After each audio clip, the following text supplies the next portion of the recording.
So good morning, everybody. How y'all doing? All right, I didn't hear anything, but yes. How y'all doing? There we go.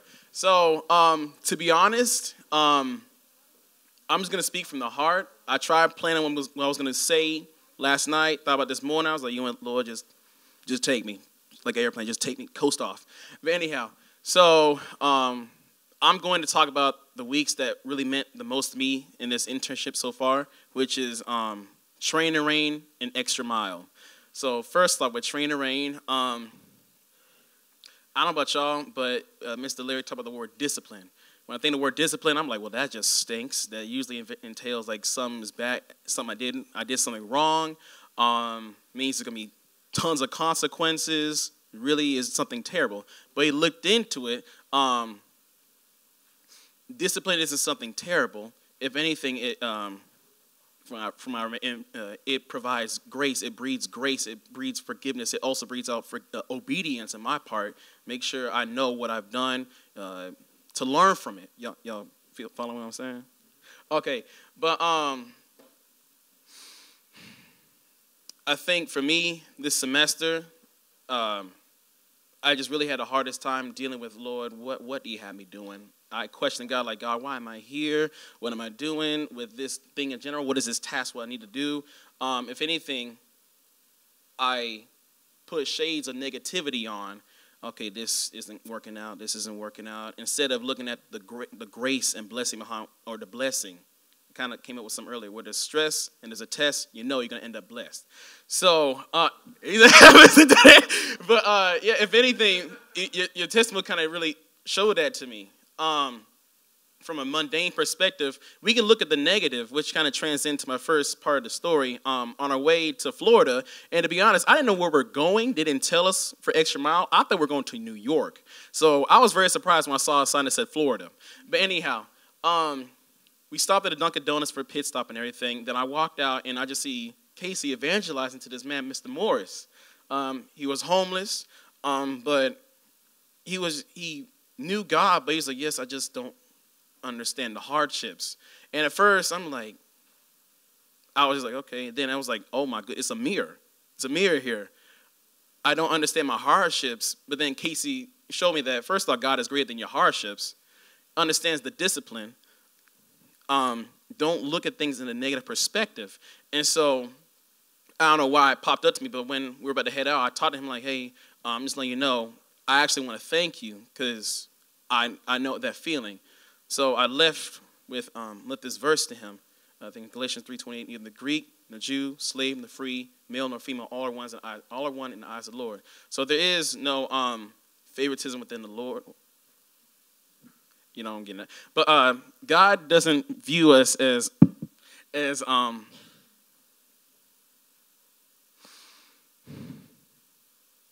he makes me feel good, man. He's like, son, I love you. If I ever feel alone, he just like shakes my head, like pats my head, like, son, I never left you in the first place. So next part, we're talking about favor. So in college, I had a friend named Brandon.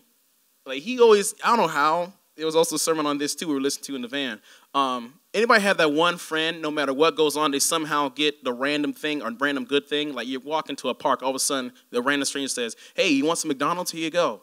That was Brandon. I'll be like, yo, how did you do that? He just always says, favor ain't fair. So, favor ain't fair. So anyhow, during Extra Mile, the whole week was amazing, first off. First actual day, we went to the Wycliffe Museum, language translation to every language. Yo, I didn't realize how many languages the Bible, languages there were in the world, first off. It's over 7,000. I was about to say 2,000. I was way off. Anyhow, but day after that, we went to the Jesus Film Project. We got a backstage tour and everything. Then it was one part where they dubbed my voice in one of the scenes to show how they do it. To get picked, first off, for me to get picked out for something like that is usually my chances ain't that good. So I was like, oh, Lord, favor. And then day after that, we went to see, the same day, we went to a YWAM-based conference. And then I was like, okay, cool. Then I saw the Hanks. I'm just like, oh, Lord, favor ain't fair. I get to see my friends and everything. Then the next day, We go to Disney. I was like, and I haven't been to Disney since I was like 8 years old. Favor ain't fair. And then day after that, we went to the Ponds' beach house. I'm like, Lord, what is going on here? You're showing me so much favor. Within that, when I got back, I kind of got a gut check. I'm like, man, that was amazing. Man, your favor is so good. And then he reminded me, he said, Max, I gave you favor ever since I died on the cross, first off. And so I was like, you like get checked by the Lord and get speechless. You're like, oh, well. But, I mean, oh, man, I had some pictures. I just totally went off of that. But, can you just show the first picture, Wyatt? So, yes, at Disney, Mr. Hanks, he worked for Disney at the Indiana Jones stunt show. So he gave us, like, VIP tickets and everything. I was like, man, favor. So, they're looking for crowd participants, first off, for extras in the stunt show. So I'm just like, pick me, come on, pick me. They picked me. And so then within that, I got to be an extra. I even got a death scene too. But I think it went great. But that hat was very comfortable. I don't know. I think it was a turban. That thing was comfortable. And so next picture. The video. Okay, so while at Disney, we went to this thing called Epcot. So different nations and everything. It shows like different foods and cuisine. To be honest, it was too complex for me, so I just got some Mexican food. But anyhow, I was like, man, Lord, just imagine heaven. We don't have to worry about the whole division. It's just glorify brother, sister, brother, like everything, family. We're not divided at all. We're not have different identities. It's just brothers and sisters in Christ. So I don't know. I caught this beautiful sunset. And you can just play the video right quick. Why?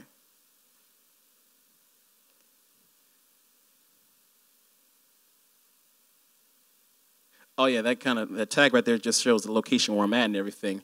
But I'm just like, Lord, the greatest artist of all time. But next picture, please. And then that. I mean, you want to know the best thing? For me, I can get that sunset anywhere, but I really don't pay attention as much. The blessing's always there. It just always pay attention to the setting, I guess. The setting shouldn't matter, if it makes sense. Enjoy it. Next one, I think it's my last one. I don't have, the verse ain't up? I got on my phone. But even though I talk about hardship, endurance, and discipline, I think this verse kind of wrapped up my semester for me because one day Casey pulled us aside for sitting at the feet of Jesus. It's when you look into the Word, you find out, you look into just your relationship with God. And one of the questions he asked was, what is one verse that defines your semester? So before the semester, I was like, discipline. That's terrible. But it is this is Hebrews 12:7. It is for discipline that you have to endure. God is treating you as sons. For what son is there whom his father does not discipline? So that goes along with Mr. Larry's teaching, talking about the discipline is something good. It's something to be, as long as it's executed correctly in the eyes of the Lord. Within the situations I deal with in life, there are going to be hardships. Instead of be like, this stinks. Be like, okay, shades of negativity off. Lord, where's the blessing at? Or show me that you're always with me. So yes, that is my testimony over this semester.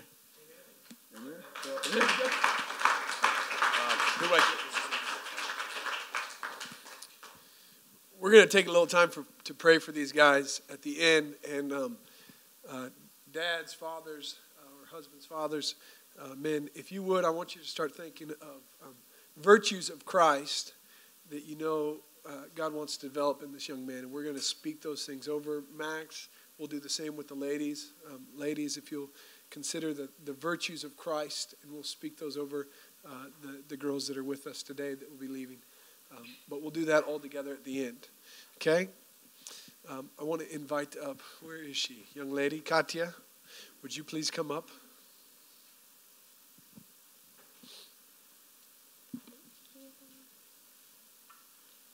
How's everyone doing?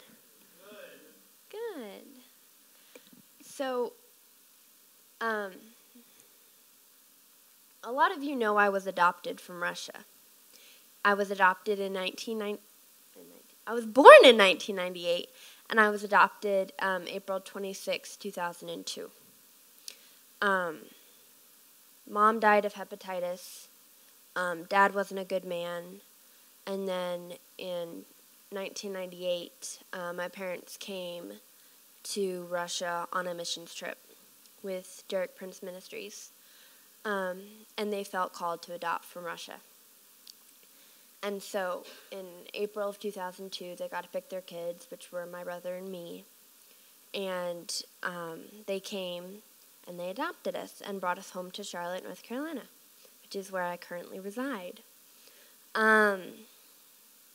So that's kind of a backstory of where I came from and how I came to know Christ and the way I came into the United States.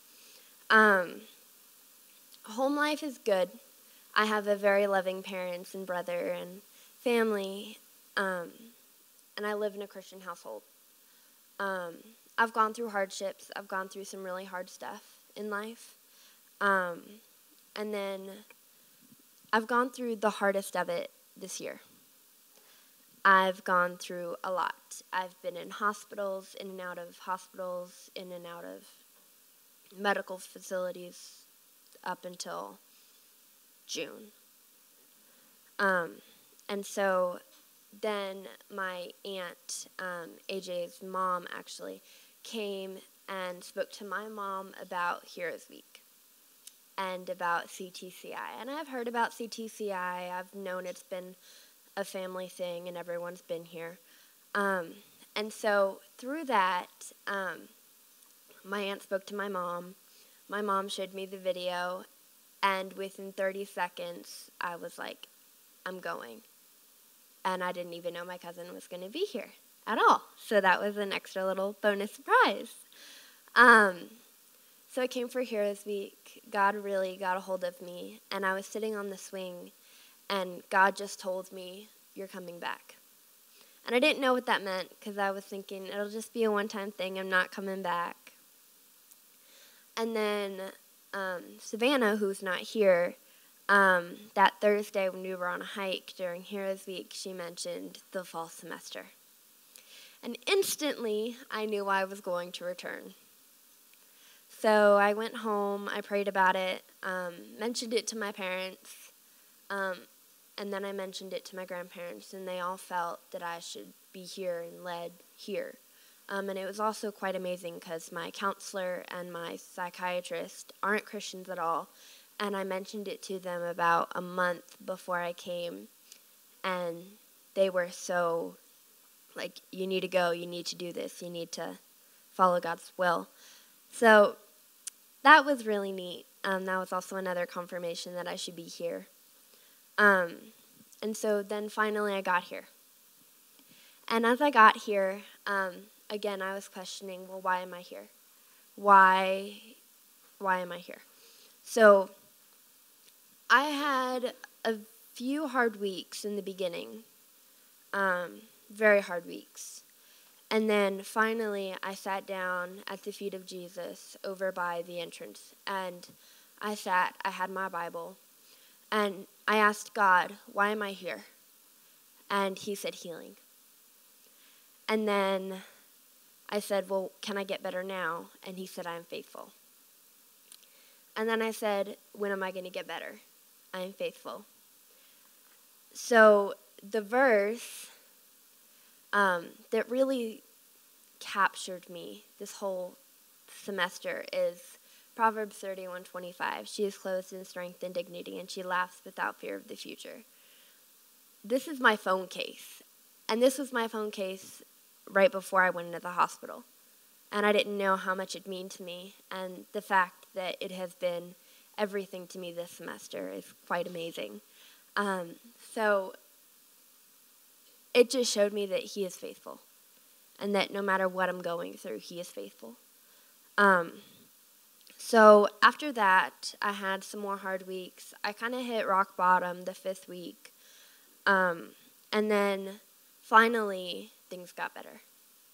I was happier. I wasn't so closed off to everyone. I was embracing myself. I was feeling better. I was feeling healthier. I was gaining weight. I was eating more. I was feeling better about myself. And so this past week, we went to Florida and I got to see my family, which was awesome. And then on Tuesday night, we got in the pool.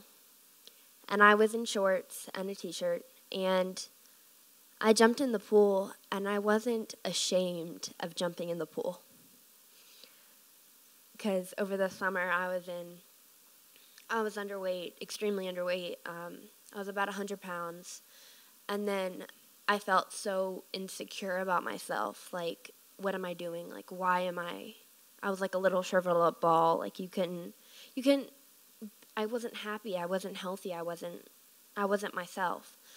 So getting the chance to just run and jump in the pool on Tuesday and realize I'm healthy, I'm at healthy weight, I feel better about myself. It was amazing. And to know that on Tuesday that was when I knew He is faithful. I'm here. I'm better than I was when I came. So basically this semester has all been about His faithfulness and proving to me that He is faithful and that I have been healed and that healing is a process and definitely forgiveness is a process, but slowly but surely I'm getting through it. And so, yeah, it's been a really good semester. Yeah.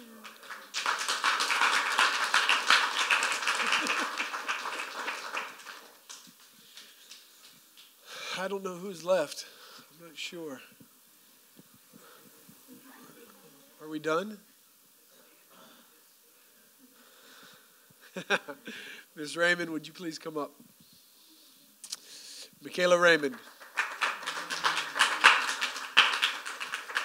Hello, everyone.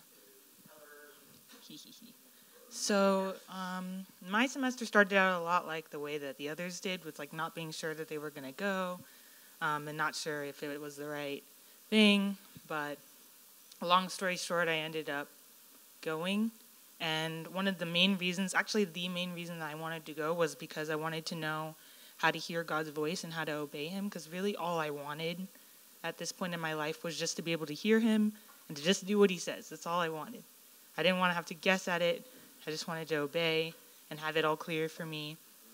And God definitely showed me a lot of stuff regarding that, but He showed me more than that this semester. And it's just been an incredible time. I can't believe it's going to end. This is the worst thing.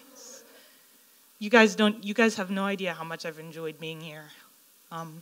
But anyway, He showed me a lot of stuff, and it was all kind of wrapped in my opinion, so much fun, so many amazing adventures, and just incredible times, and I wanted to show some of that first. If you go to that first one. So that's not the best quality, but that was one of the Heroes weeks. You know how the heroes, every weekend, one of them gets to choose what we do? Well, I chose that, we go to a waterfall, and as you can see, it's me, Savannah, Katia, and Max, and Richard, even though, well, he's one of us, yeah. That was incredible. I had not seen a waterfall before, so that was fun. Go to the next one. This is us at the Creation Museum. And some of you guys are up there, but over there. And that was an incredible time. You can go to the next one. We were volunteering. I don't know if everybody knows about that already, but that's me at the Ark. It's pretty big. Go to the next one. And then that's us at Crew, I think. Yeah. That is Jesus Film. Do you guys know what that is? Yeah, kind of. It was right after we had already gone through a tour, and they had tried to teach us how to do evangelism with people and stuff, and we were kind of looking around. Do the next one.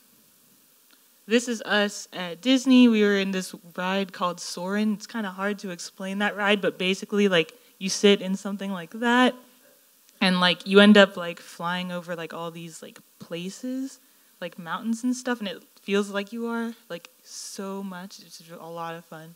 You go to the next one. This was Tower of Terror. I just want to point out, I was not enjoying this ride. That was my least favorite, and I hated it, and it was because some people made me do it because they thought I needed to overcome my fear. But at least Erica was there to like encourage me, and I just also want to point out how calm Amy is up there. She was just chill the whole time. And of course, Casey's having fun. This is probably my favorite picture of the trip because it's just, I don't know, it's great. I'll never be on that ride again. What? Oh, yes. Oh, yeah.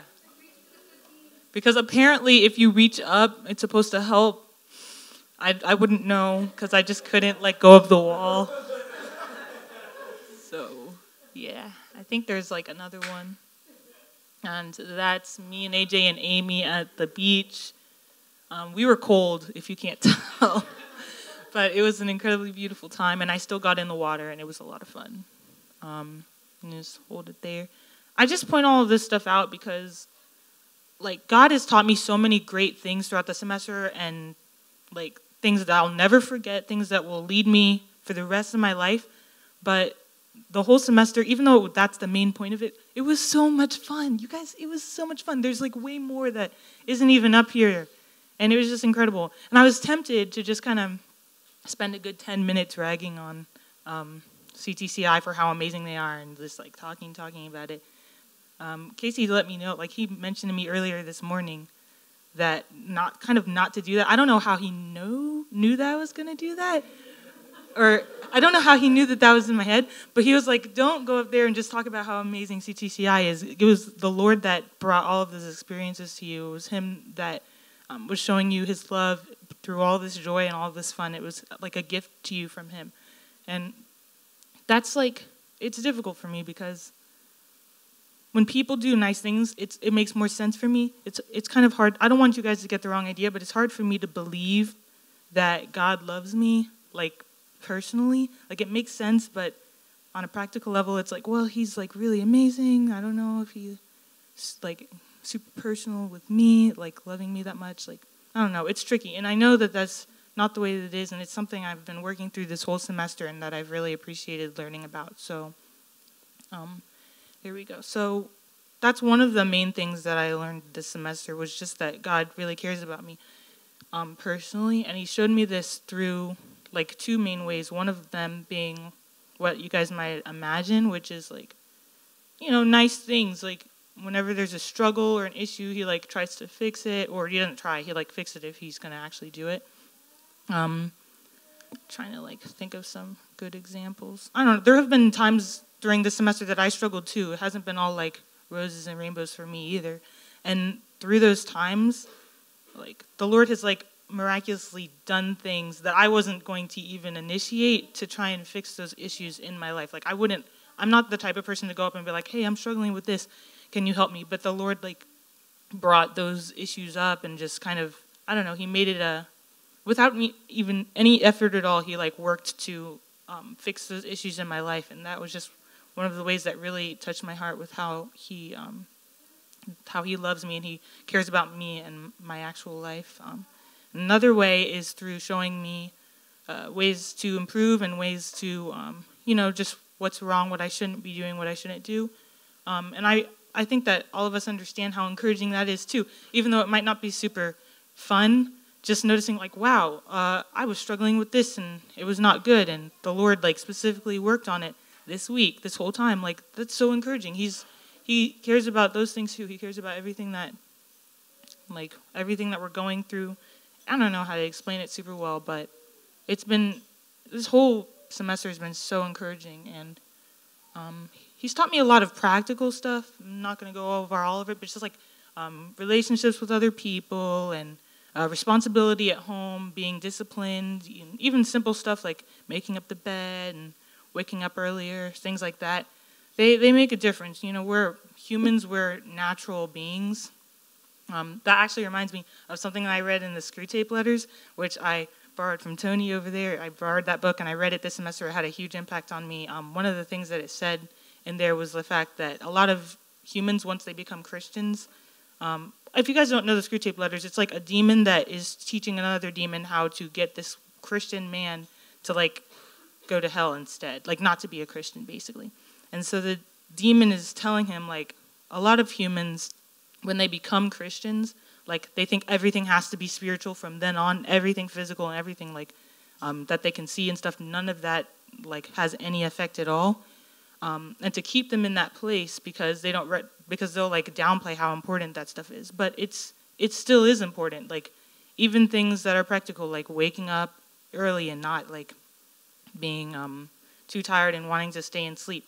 Like, even some type of discipline like that affects the rest of our lives. Like, it has an effect on other things. Not only spiritual things have an effect. So that was another thing that I learned from the semester. And just the fact that God is near to us, near to me specifically, because it's easy for me to think of him as an incredibly powerful, amazing being super far away who does stuff, and that I might kind of see the effects of. But here at the semester, actually from the beginning all the way through, I've just been recognizing that he's here with us through everything that he's done. Like, he's right here. Like, in this room, he's listening. He can hear us, he sees us, and he cares about us right now. And that's become more of a, I don't know, not so much a head knowledge, but more of a heart knowledge now. And then lastly, the fact that the thing that I came to the semester about, which is that, like, how to hear God's voice. And I kind of thought for a while, like, oh, maybe he's not going to answer that one, and I'm just going to kind of try to find his voice in general and try to follow it, and it's going to still be a struggle as usual. But Casey and Erica were talking to me about this this past week, and I realized, like, well, they said that, yes, God tells us sometimes, often he'll, like, give people specific things to do and not to do and tell them what to do, but kind of like the way that a parent with their child, like, that child learns how to obey their parents, but the parent's main goal is to teach the child so well that they don't have to ask the parent for every single thing all the time how to do it, but that they can make their own decisions, in communication with their parents can, like, lead them when they go the right way or the wrong way or something, but in general, just that they've been trained up enough that they can move on their own, and that's kind of the way that God works with us as well, which was a revelation for me I hadn't heard before, and I thought that was really incredible, but then I kind of realized that was kind of how the whole semester had already been going, because, like, coming here, yeah, I was struggling so hard to see if it was, like, a word from above that he told me I was needed to come, or if it was just my own doing. But during the semester, I made lots of decisions just based on what I was kind of, I don't know, just my reasoning and what I thought was probably best. And there were specific times, I wish I had more time, there were specific times when I did something that I thought was right and thought was a good idea, and I could see the Lord move me into a different path because that was a better way. And then there were other times when I made those decisions and that didn't happen and it all went well. So it was like that, what they had been telling me had been already proven, like, throughout the whole semester. I just kind of hadn't noticed it, but it was, like, all wrapped up, so I really appreciated it. I wanted to share with you guys Zephaniah 3:17. This, I don't know if you guys know, but there are, like, plaques downstairs, like, when we eat our meals, it has, like, our name and, like, a verse that they chose for us. And I don't know, I didn't really pay too much attention to this verse my first few weeks. Then I thought I might as well, like, memorize it because, like, if it's going to be in front of me every meal, it would be kind of sad for me not to know what it said after that. But then, as the time went on, I was like, this verse actually really applies because, well, as you guys can see, it says, "The Lord your God is with you. He is mighty to save. He will take great delight in you. He will rejoice. He will quiet you with his love. He will rejoice over you with singing." And I was like, is God really going to sing, like, rejoice over me by singing? Like, oh, yay, Michaela. Like, I don't know. I can't imagine him doing anything like that, really. But throughout the semester, it's just been like, he loves me that much. Even now, it's hard for me. I don't know. We've only had 10 weeks. I'm a little stubborn. I'm kind of hard to get through my head sometimes. It's just that it's just that the idea that the Lord our God would rejoice over you specifically with singing, and that he would love you that much. That blows my mind so much. I can't even comprehend it, but I think it's been what he's been trying to show me this whole semester, and I really appreciate it. And that's it.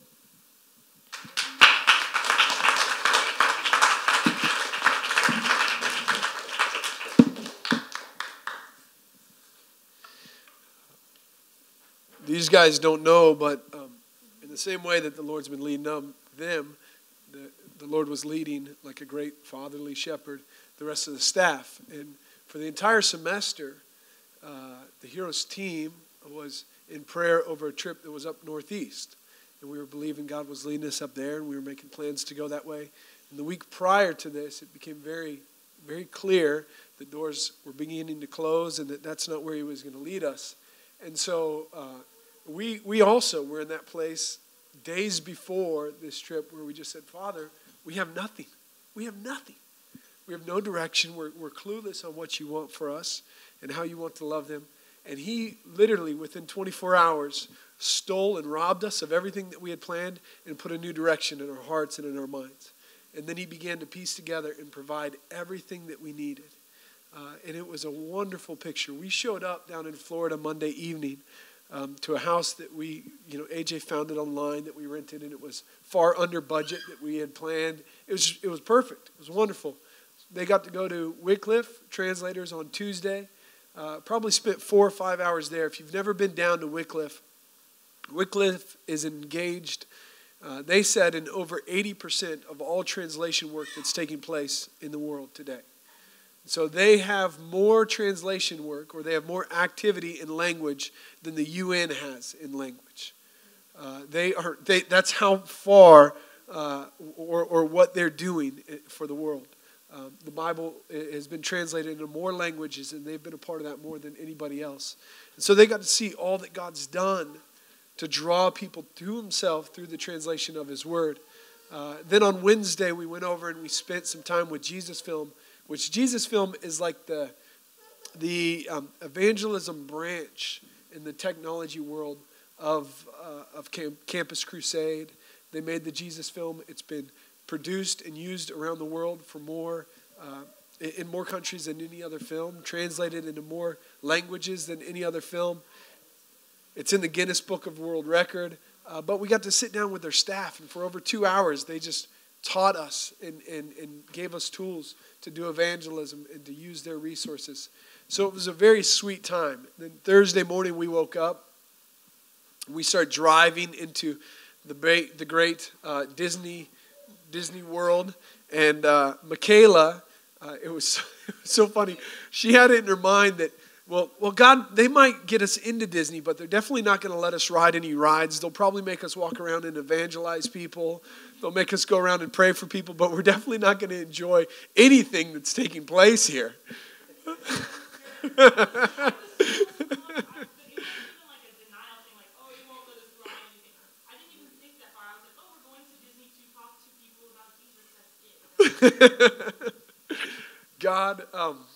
God in his kindness blesses us with opportunity and relationships and adventures.